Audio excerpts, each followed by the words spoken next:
Well, here we are. You know what you're listening to. It's the BackChat Basketball Show. You might be watching on YouTube, on BackChat Studios' YouTube channel. If you are, I'm going to ask you to do something straight off the bat, and there's a reason for that. And Mitch, I'll get to you in a second. Leave a comment on this YouTube video for your chance to win a prize. Now, I've got a fully signed Wildcats jersey from last year. It's got every single player on there, Mitch Norton included. Okay, it's from last year, but it's still good. You leave a comment on the YouTube chat, on our YouTube video there, and we're going to draw one random person from that. So go have a look at that. BackChat Studios on YouTube. If you just listen, go there, subscribe, give it a like, and leave us a comment. New episodes coming out every Wednesday. BackChat_basketball is where you find us on Instagram. Let's get straight into it. Mitch Norton is here. Thanks, man. Thanks for coming in. No worries. I'm glad to be here.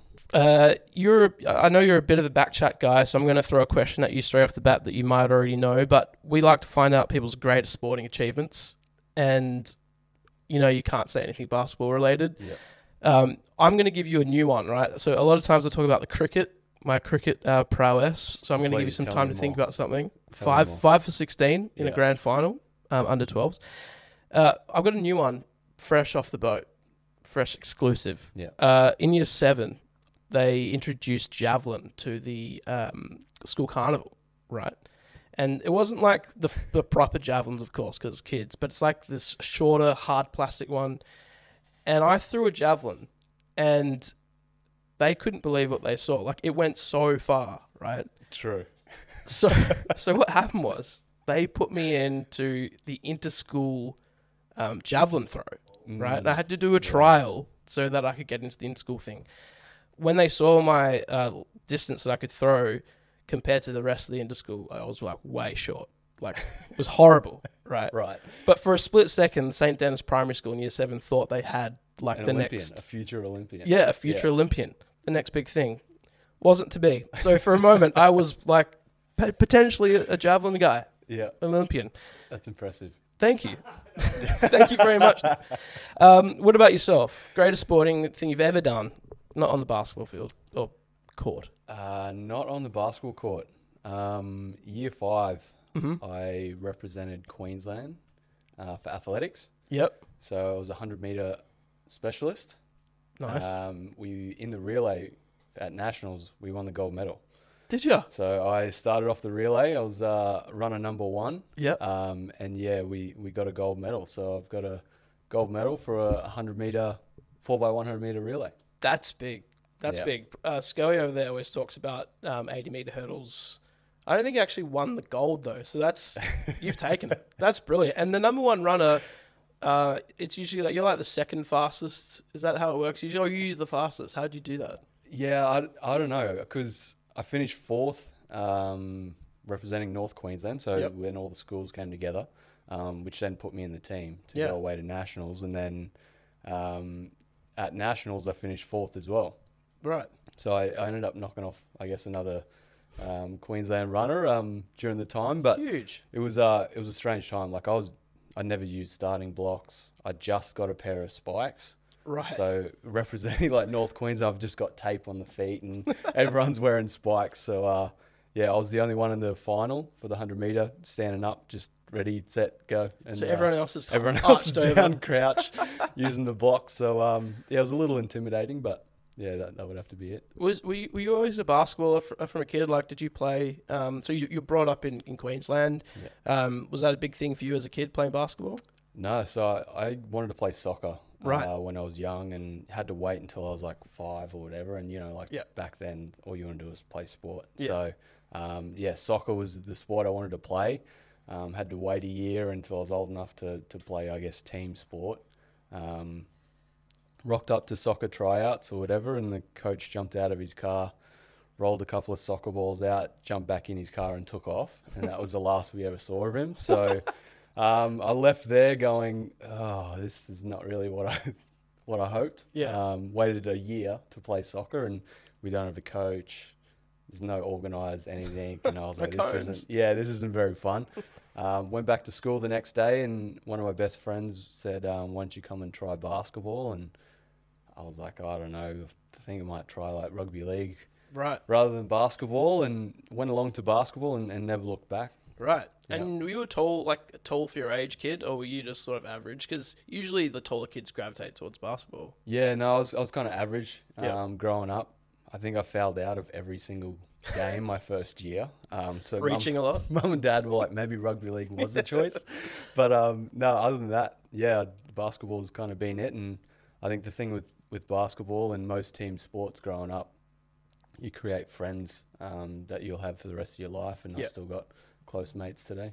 Yeah, that's awesome. So what was then like the process of turning to more serious basketball, playing as a, in school, to then what point did you go, okay, this is like something I need to take seriously?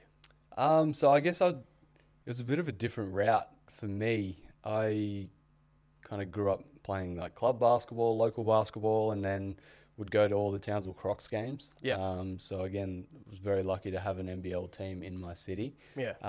So I went to all the Crocs games. I was like the first one there. As soon as the doors opened, I'd like run down and get to like watch these guys warm up. And I was like, this is pretty cool. And then, because I was there super early, I think it was Mike Kelly at the time. I was playing with Townsville and he was like, hey, before the coaches come out, like, can you just pass me the ball back? Huge. And I was like, yeah, no worries. So then I did that for like every game. And then Ian Stacker, who was the coach at the time, said, look, we've got a training Tuesday night, our only night training that you're more than welcome to come to. And mum and dad saw that as a bit of a bargaining chip for me to knock out all my homework on Monday. Yeah, nice. So I could go Tuesday, and I think I was the best student from then on. And I think going to see, I guess, those guys in that environment kind of made me think, wow, this is pretty cool, and I want to do this for a living. That's crazy, because then Mike Kelly ends up being one of your coaches, like later on down the track. Yeah.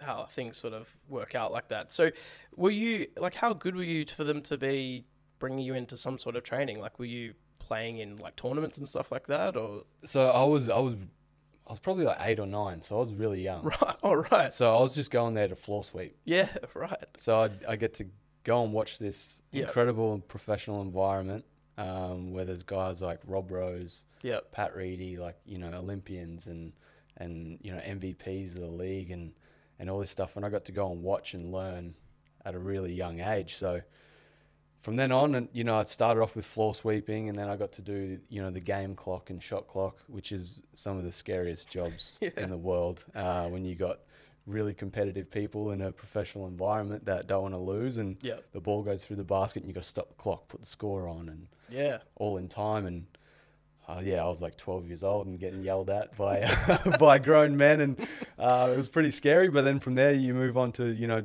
I guess warm-up drills and ball handling and stuff like that as you got a little older. And I was so thankful, because when I got to go back to under 12s training, and they're teaching defense and how to rotate and everything, I was like, oh, this is easy. Like, how do kids not understand this?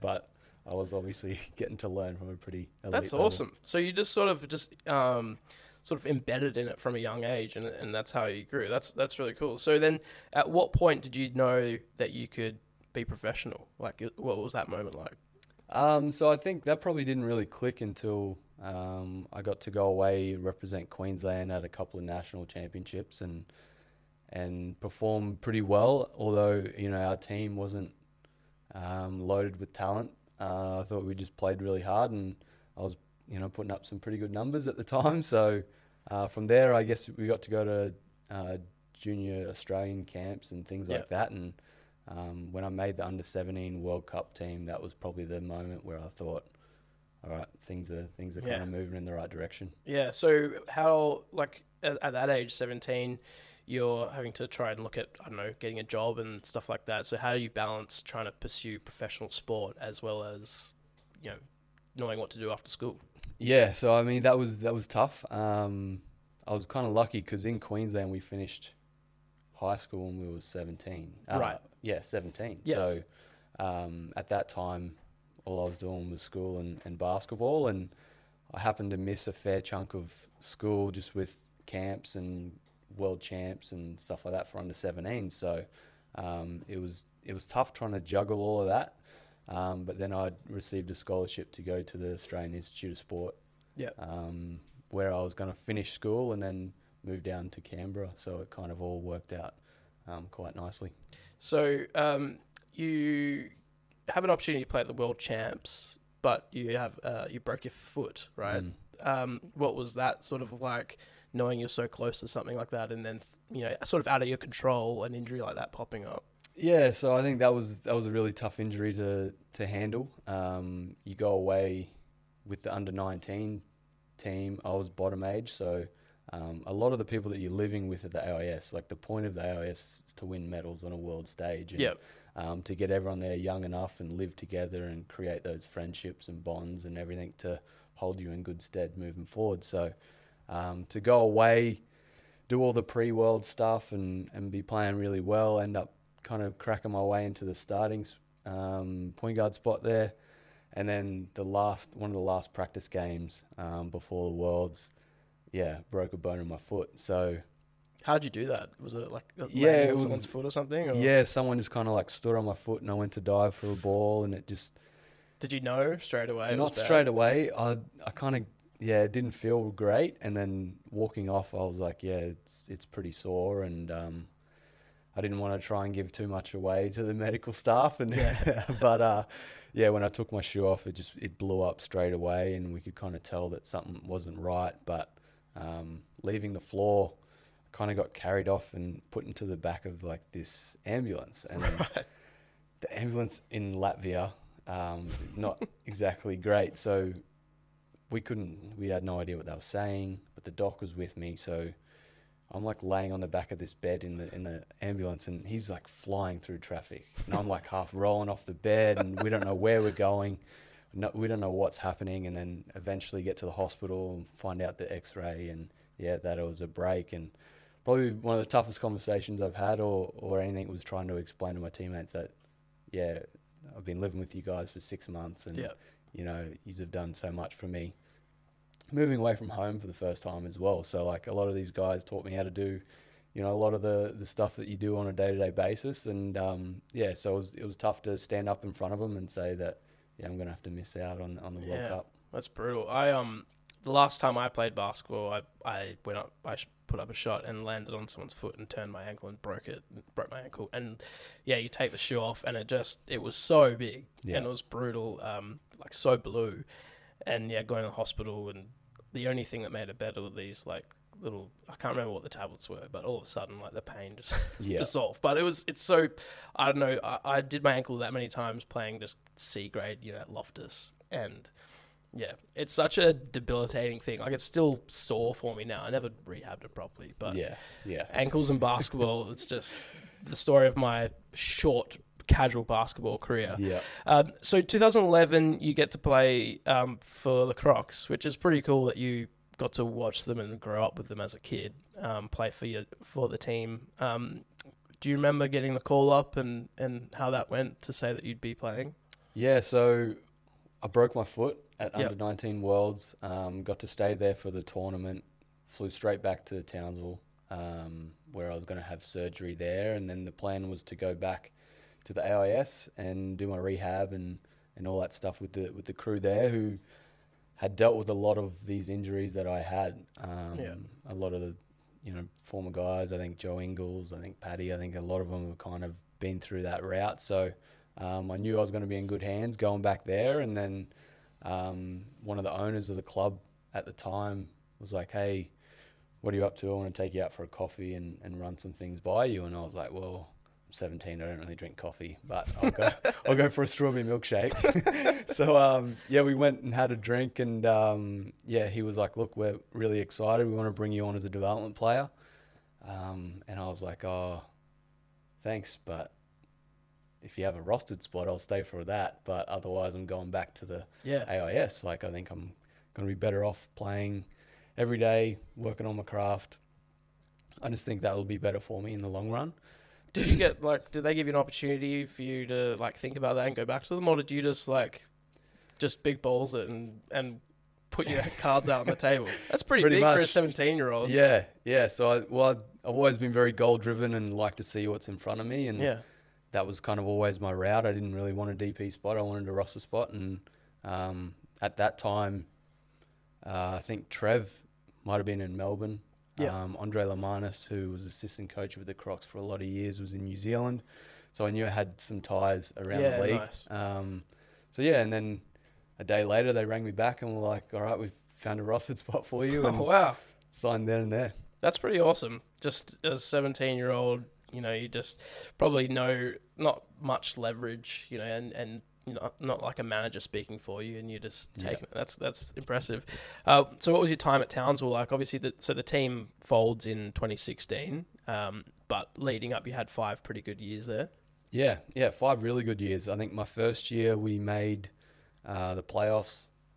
We're playing New Zealand in the semi-final, won game 1 over there, came back to Townsville, were up big in the fourth quarter and lost, went back to New Zealand, lost.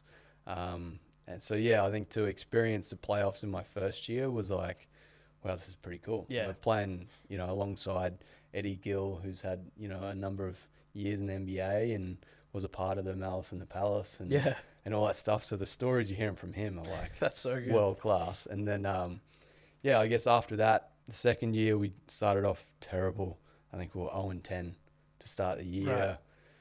Got rid of imports, brought imports in. Like it was pretty messy. And then Sean Dennis came in, who was over here in Perth for a lot of years, and kind of gave me my first sort of starting role and a bit more of responsibility in terms of leadership and things like that. And from there, I really saw, I guess, myself grow as a player, as a person, and the squad we had. I think we were all pretty young guys. Obviously, we didn't have a big budget at that time, and yeah, we just kind of developed and grew together. And at the end of that, we were playing some really good basketball and kind of unfortunate not to make playoffs. But when it all came to an end, it was pretty tough. Being a hometown boy and walking in and seeing, you know, grown men in tears because they don't know how they're going to feed their family and pay their mortgage and all that. So it kind of put everything into perspective for me. And it was a pretty tough time. But from there, it kind of moved on to bigger, better things. Yeah, was the writing sort of on the wall a bit with the club? Like, had you heard for a little while that things were going to happen, or was it a bit of a shock? Yeah, so it kind of went through a couple of stages. Like, went into VA a couple of times.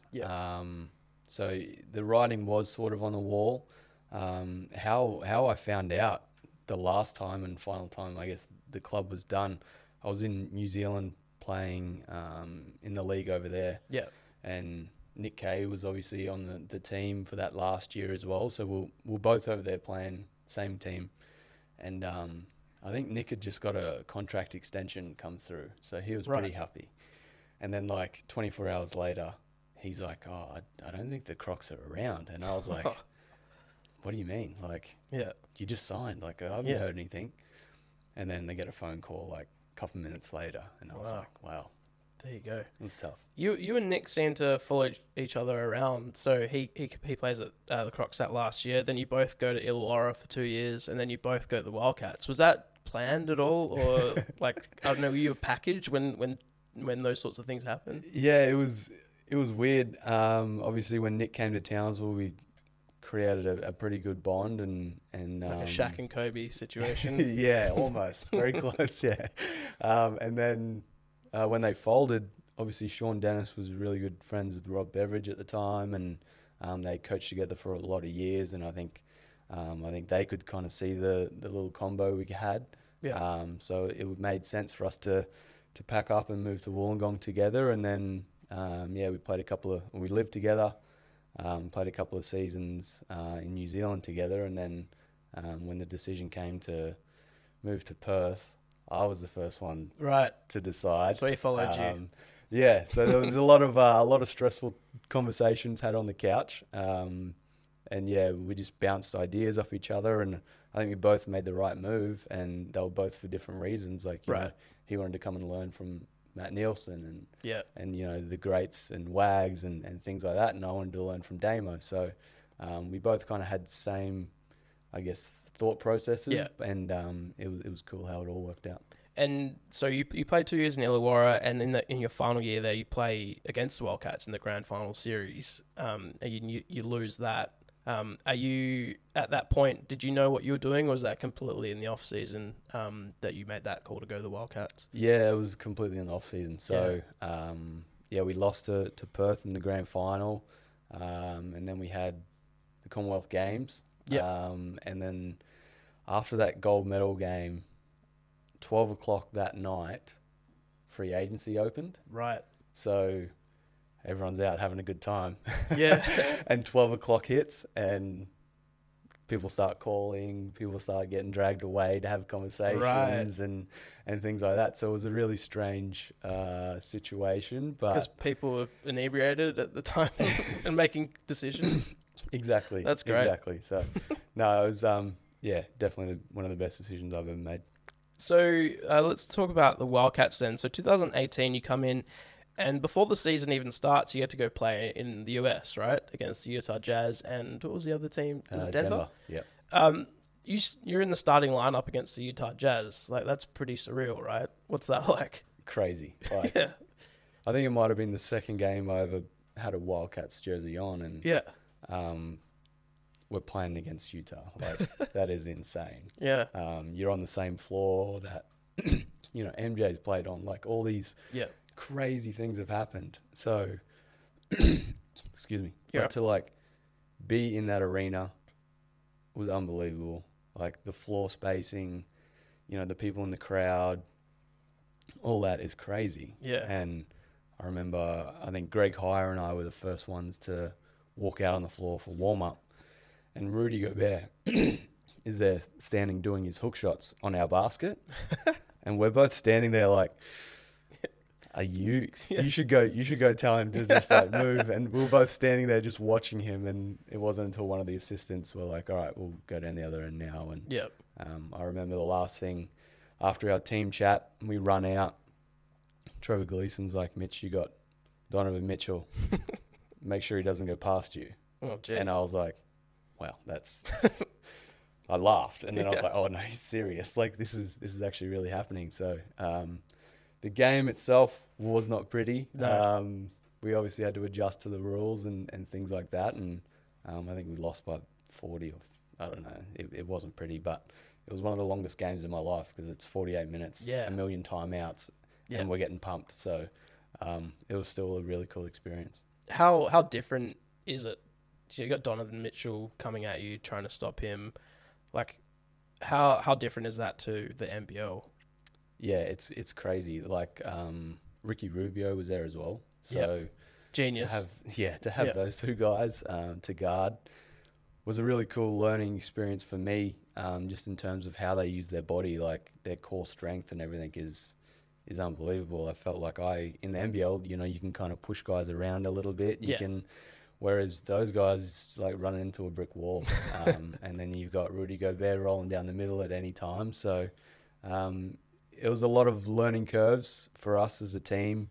The bonding and stuff we got out of that couple of weeks was I mean, I've never experienced anything like it. And I think I'll probably struggle to replicate that. But it was unbelievable. Yeah, I guess that would have been good for you coming into the club, right? So a new system and everything, and getting to just immerse yourself in a road trip like that would bond you. Was that an easy process joining the club? Yeah, it was. So I'd have a little bit of experience playing with Jesse Wagstaff, Angus Brandt, like those types of guys with the boomers and things like that. So that was handy, and then it was always good to have Nick there as well. Like, of course, someone that you know how he plays, where he's going to be. You can talk to him without actually communicating. So like Shaq and Kobe. Yeah, exactly. So all those processes were sped up, and obviously dealing with Trev previously when he was in Townsville, and I was a young fella. So all those relationships were really good. Were you in Trev's good books? Like he had, from my experience of working at the club, like he definitely had his 2 or 3 guys that he trusted completely, and not that he didn't trust other guys, but he had his favorites, and then the others that were, I heard him yell at Greg that many times, scream Greg's name. Yeah. What was your sort of relationship with Trev like with that? Yeah, I think to begin with, it was obviously I had to learn the playbook. Yeah. Know how to get Bryce shots when he wants shots, where he Yeah. wants shots. So at the beginning, I kind of felt like I was trying to learn everything Yeah. like that, and needed to. Mm. I mean, because you had Damo out there that knew how to run the show, knew how to get stops, what plays to call, and all that. So at the start, I think I had to gain trust from him. Although we knew each other previously, Yeah. I think gaining trust from him out on the floor was a big one. You can go into his office and you can have a chat, and what you're going to hear probably isn't exactly what you want to hear, but you know where you stand, you know what you have to do to play, and there, I think that's something that helped me out. What was it like learning under Damo? So, you just mentioned that was one of the reasons why you wanted to go to the Wildcats. And, I mean, he's considered one of the greatest defender in the NBL. I mean, the award's named after him. So, you're in good shape when that happens. Exactly. When I think of Damian Martin, like if I was to see him on the street and someone would say, "What do you think he does?" I'd say like, I don't know, real estate agent or like, wedding celebrant, like all the other things. There's a million things, right? All the other things. But I wouldn't pick him as like this defensive beast on the basketball court. So how is Damian Martin? Or how was he so good at? Because he's not like a really tall, long-armed guy, strong. Like, obviously, he was really strong, but prototypically as an NBA defender or something like that, you have a certain image in your mind. So how is he so good? Yeah, I mean, playing against him for a lot of time, you get to know that, like, his hands are unbelievable. Like, right, the way he deflects balls. If anyone else was to hit it, the ball would probably just slowly bounce out of their hand. Whereas if he hits it, it's like ricocheting out of the arena. So he had really good hands. I think just his attention to detail and scout and things like that was massive, and the input he had as well, like with how we played and what we're going to do with import guards and how we're going to defend them. Like, Trev kind of left that up to us to decide, like, we're the ones out there on the floor. And I think that was something that was really cool to recognise and learn from him. And as soon as he steps off the floor, like, he's one of the most forgetful people in the world. Like, he'll walk out of training, he's carrying one shoe. And I'm like, I don't understand how when you step on the floor, you know exactly what's happening. You know how to win games, win championships. And, so it was really cool to learn from him. I learned a lot in terms of leadership and how to communicate with people. And, it's something that I'll hold on to forever. Awesome. So 2019 season, you and I won a championship together. We did. Even, all the staff get rings. I don't know how you feel about that, but I actually never got mine because I left shortly after the championship. Surely we can do something about that. I've tried, mate. And Julian, who works with us as well, he got a ring for that year, and all the other people. But I think the moment, it doesn't surprise me, the Wildcats sort of skimped out on cost to not get me a ring, even though they promised it, and Troy's not there anymore. So I'm not going to go to Hutchie, like, hey, Hutchie, just letting you know, Troy promised me a ring 3 years ago, or whatever it was. You got injured in that season. So what was that like, sort of being a part of that team and seeing that championship? Yeah, so it was like Damo. I think that was Damo's last year. Yeah. He partially tore his Achilles or something, so still played. I don't know how. I feel like every night we were prepared for writing his retirement. Yeah, it was scary, and not many of us actually knew what he had done. So he wasn't training, barely ever trained, but at games would roll up and play. Yeah. And I was like, this is pretty crazy. Like, he's done something. Like, for him not to train, not to be, playing as many minutes as he normally does, and I was like, something's not right. And then over a couple of red wines and things like this, the story comes out, and it's like, man, you just have to do whatever you have to do to be on the floor with us when it comes game time. So, I think that year was the COVID situation as well, I think. The Melbourne Grand Final, I think. I don't think COVID had started yet. the Sydney. The Sydney, the one Sydney after one? was Yeah. the Sydney, it was the COVID one. Yeah. So yeah, I was injured for the first grand final, first semi-final, sorry, and then came back for game one of the grand final against United. So to sit there and experience, not playing for 6 weeks and then your first game is in a grand final. Yeah. I was a little nervous. Did you think you were going to play at all? I thought I'd play a little bit. Yeah. But then, once I was out there and things were going well, Yeah. Trev just kind of let it roll and away we went. That's a nice little wrinkle for Trev to have for, like, when they're scouting, not knowing if you're going to be at your full strength or not. Like, it's a nice thing to be, oh shit, Mitch is like coming at us. Yeah. So that was awesome. Any good stories or memories from the celebrations of that championship? I know you guys celebrated at like a cricket club in some random suburb. Well, just so you know, the staff, we went to we rolled into Crown and had a party at Crown. Oh yeah, we know. Yeah, we know. I don't think we were too happy about that, but it was a pretty cool series. Like we won game 1, went to Melbourne, lost game 2, came back home for game 3, and won by a pretty big margin. And it was a really weird feeling walking into, I think it was Hisense then Arena or John Cain Arena for game 4.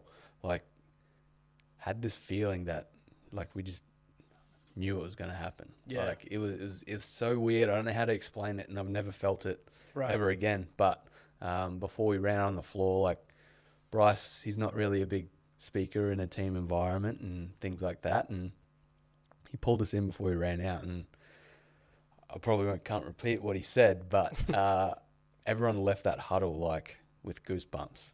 Shit. And we walk out to game 4 and won game 4 in an incredible game with Tariko White going crazy. Yeah. And after that, Tom Jervis was just like came out of the blue and just dominated that game. Yeah, he was unbelievable. I mean, everyone played a really big part. Greg had massive plays in that game as well. So to finish it and to win, like when that final siren went, it was it was a feeling that I'll never forget and haven't experienced since.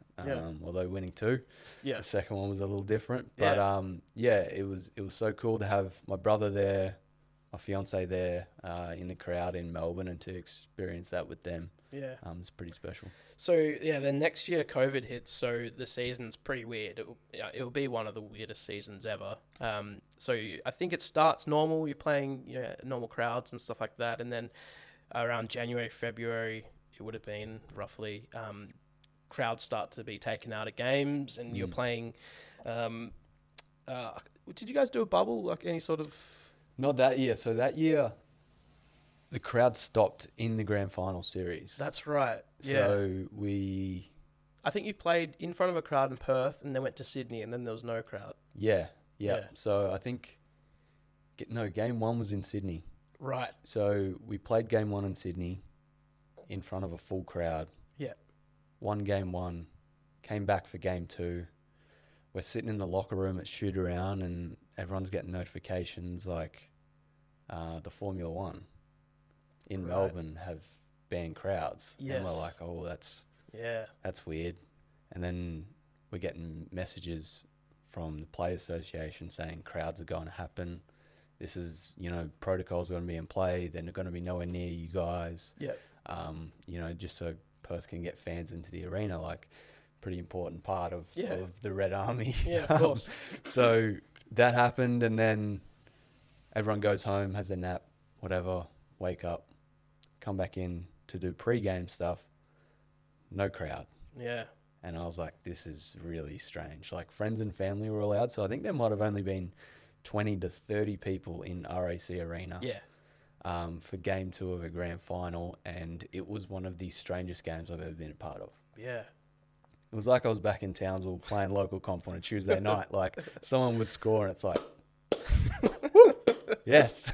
Like, it was so strange. Like, you could hear all the play calls. And at that stage of the season, you have a really good, I guess, feel of what the plays are, when they're going to run them, who they're for. But you can hear them clear as day. Like, the coach is yelling them out. So it was a really strange game. We ended up losing that and then going back to Sydney for Game 3, which is the final game of that series, before it all got shut down. And Damian Martin plays his last ever basketball game in front of an empty arena in Sydney. So we won that game and came back, and then, it was a bit of a roller coaster from there.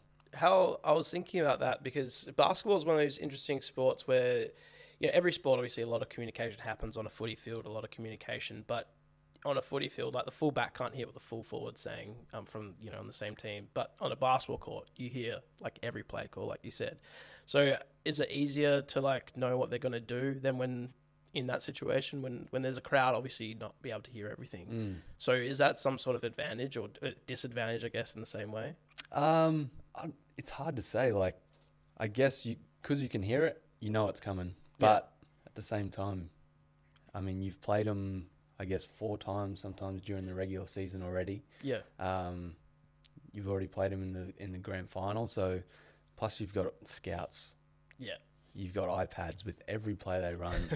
How many times they run them, who, what players' tendencies are and everything like that. So I think for the most part, I think it's the players' tendencies, I think, is the biggest one.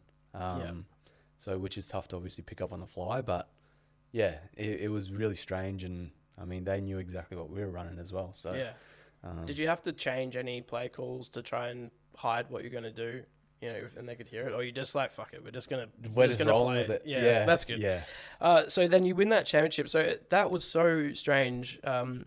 Basically, the league decided who won the championship based on the current standing of the series. So you guys were up 2-1. Yeah. At any point, like, did you think it was just going to be a no result situation, or? So I'm not. Before big games, I get nervous. During the games, not so much, because I feel like you have some input into what's going to happen. Sitting there in that room at Bendat, when they're about to announce who's going to win the championship, if there's going to be a result, what's going to happen, I was, oh my God, I felt sick. Shitting yourself, absolutely sick. Like, I had no idea what was going to happen. The press conference starts, everyone's sitting there, hanging on to every word that they're saying. And then when it's announced, like, it was a weird feeling. Like, do we think we deserved it? Yeah, 100%. Yeah. Through the games throughout the year, we played really well against them. Through the games in the playoffs, we were up 2-1. So in our eyes, it definitely made sense, and we think we definitely deserved it. And it didn't have the same feeling as that final siren going in Melbourne, getting to celebrate with everyone. But it was still a really, really cool time. And I think Miles Plumlee was with us that year. Yeah. And he didn't care what happened. He didn't care if we won or lost. He just said, experience this environment with you guys. And he's like, I've never had anything like it. He's like, I've been in the NBA for years, and everyone's there just to collect checks and spend money. And here, like, it means something to you guys. So he goes, he was just happy with coming along for 7 weeks or whatever it was. He was here and, making friends. Yeah, that's so cool. So, a really weird way especially for Damo, like you said, to finish his career in front of an empty Sydney arena. Then we're almost at your time moving to Brisbane, but the thing that a lot of Perth people like harp on about is the streak, like the playoff streak. And every year that you guys made the playoffs, it just compounded this point that eventually it was going to stop, right? There's no way for the rest of eternity Wildcats make the playoffs. Was that talked about much after you guys didn't make the playoffs? I think it was after 35 years, and a lot of talk about it from the outside. But what was it like for you guys inside the club? Yeah, it was pretty tough. That following year after Damo retired, we ended up making another grand final, so the streak was still alive. Wags was captain, so he got to experience that type of stuff. And then the following year, we miss out. Last second shot from Bryce against Southeast. If he makes it, we go into the playoffs, and the one time he misses a game winner, that's it. It's all over. So it was a really tough period. Just to see Wags and how I guess upset, and it means the world to him. And I think he kind of took a lot of responsibility for that, which he shouldn't do, and it's not on him at all. It's on everyone that steps onto the court and pulls on a Wildcats jersey. So for us, it felt like a failure because we didn't achieve our goal. Like, our goal was to win a championship. Yeah. We didn't achieve it, so that's a part of it. That's it. It's an incredible achievement that the club has had, to experience that many successful seasons. I don't think it's ever really been done in sport around the world. So it's something that I'm proud to be a part of and experience, and I've learned a lot from it. Yeah. So you have recently just signed a deal with the Brisbane Bullets. Congratulations, by the way. Thank you. Was there a part of you did you want to stay at the Wildcats? Did you want to look for something new? How did that sort of process happen for you? Yeah, so I was still contracted for the season coming up. Went into the exit meeting and kind of voiced my concerns and got some stuff off my chest, and left the meeting feeling really comfortable where I was, and excited about the opportunity I was going to have leading into the next season.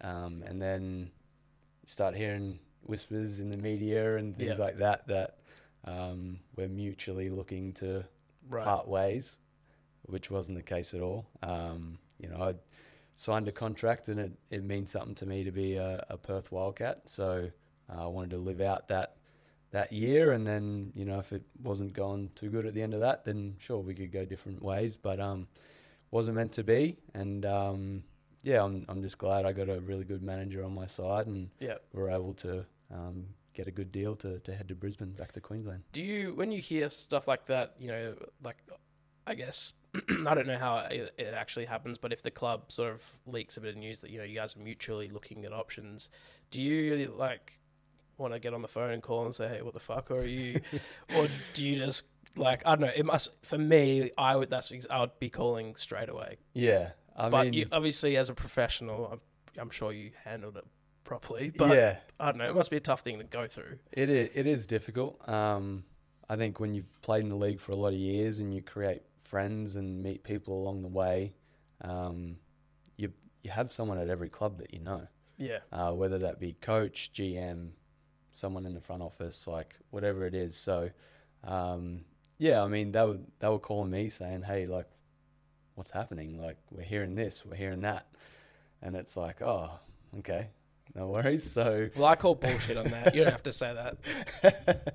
So, so it's good to obviously have people in other clubs that will give you a heads up when things aren't going to play. But, when I found out and things weren't looking too great for me to stay here, I'm glad that Craig Hutchinson gave me a call. He was one of the only guys at the club that picked up the phone during that time and said, hey, what's happening? I want to help you out as best I can. Let's talk. So I'm very thankful for him, someone that's cops a lot of heat in the media. Oh, yeah, big time. It means a lot. We still got a really good relationship. We're going to catch up when we're in Brizzy and have coffee and things like that. So very drink thankful. Coffee now? I drink big coffee drinker Yeah, now. okay. So so it's good to have, I guess, a friendship like that, and we'll be close for a long time. Awesome. I'll give you a couple more questions from people on Instagram that have left us some questions. First one actually from me. Are you going to take the smoker over to Brisbane? I know you're a big smoker guy. I've been seeing you on Instagram. Is that a random thing that's come about, or I don't know, you've been watching Netflix series about I don't know. It kind of just come about. Yeah, nice. I got a lot of people sending me things that playing golf, smoking meat, all things that come about when you turn 30. Right. So I only just turned 30. So maybe it is true, but I'm just trying to have a dabble. But that's definitely coming to Brisbane because Aaron Baines is big into his smoking. He would too, know so. as well. Yeah, he would know spending time over there. All right, first question. If the Crocs hadn't folded when they did, would have they gone on to win an NBL championship? It's It's a great question. I would like to have hoped so, but realistically, I think having a good run in playoffs was probably something that was definitely achievable for that young group coming through, yeah. And this last one here, should there be a second NBL team at Perth? That's a good question. A lot of talk of expansion at the moment. Obviously, yeah. Tassie's been really successful. Yeah. Were you thinking about going to Tassie at one point? Yeah. Yep. Yeah, I was. There you go. After the grand final against United that we lost, I was off contract, and Jacob Chance had just gone there. Scott Roth had just gone there, so it was close. Bit of whining and dining, bring you over to Tassie. Yeah. So yeah, second NBL team, or if not, like an expansion somewhere you think deserves a club. Yeah, Freo would be interesting. Freo would be very interesting. I don't know how the Red Army would take and what that would do to memberships, but it'd be a pretty handy little rivalry, I think. I think so. I think given that the way the Wildcats have gone in the last couple of years, and I think people are a little bit pissed off with like new management and things like that. A very smart business person should come in and start a team, and I reckon you'd get a lot of fans. Yeah, and it would create a good rivalry. Definitely. So that's a good shout. I mean, if Luke Travers makes the NBA, like surely. Yeah, Rocco. Right? Yeah. Yeah, that's good. Surely you can pitch in. Exactly. He doesn't pay for coffee, that guy. No, definitely not. So, you could just buy a team. Yeah. All right, thanks, man. Really appreciate you coming by. A reminder, and you can do this as well if you want to win this. Yeah. This. How many of these do you reckon you've signed in your time? These jerseys. A fair few. I've watched you guys do that where there's just a line of like jerseys, hats, and you just sit there with a Sharpie for the longest time. Yeah. I'm surprised not everyone in Perth has one, but yeah, make sure you comment. Make sure you comment on the YouTube special. on the YouTube page, and we'll hang on. Which one are you here? Wait, you'd know your signature from looking at it. Yeah, right there. Right there. Yeah. All right. Yeah, so it's definitely got yours on there. Maybe we'll get you to sign it again. Yeah, easy. Because two Mitch Norton signatures, one of probably the only jersey in the world that has two Mitch Norton signatures on there. Comment on our YouTube page on BackChat Studios. You search for the BackChat Basketball Show, and you can find us on Instagram. BackChat_basketball. You can also email us hello@backchatpodcast.com. Send us in questions and other things like that. Next week, I'm trying to get Jesse Wagstaff on the pod. Been saying that for weeks. That's a big guest. You know who? Guess who's? I've been trying to get one person to help me get Jesse, and they haven't been super helpful. Who do you think that would be? Greg Hire. Yeah, Greg Hire. Greg, if you're listening to this, come on, man, help me get Jesse. Otherwise, I'm just going to go direct. We'll see you next week. We're in a rough patch now of basketball. There's no NBL. There's no NBA. Hey, quick question: who do you go from the NBA? Boston Celtics. Can we have Jalen Brown from? I'm a Mavs fan. I reckon you guys are done. They're going to break up that team. Yeah, I reckon it won't be too far away. Rebuild on the way. Yeah. Next week, don't know who it will be. Ben Mallis, maybe Greg Hire. We'll catch you next time.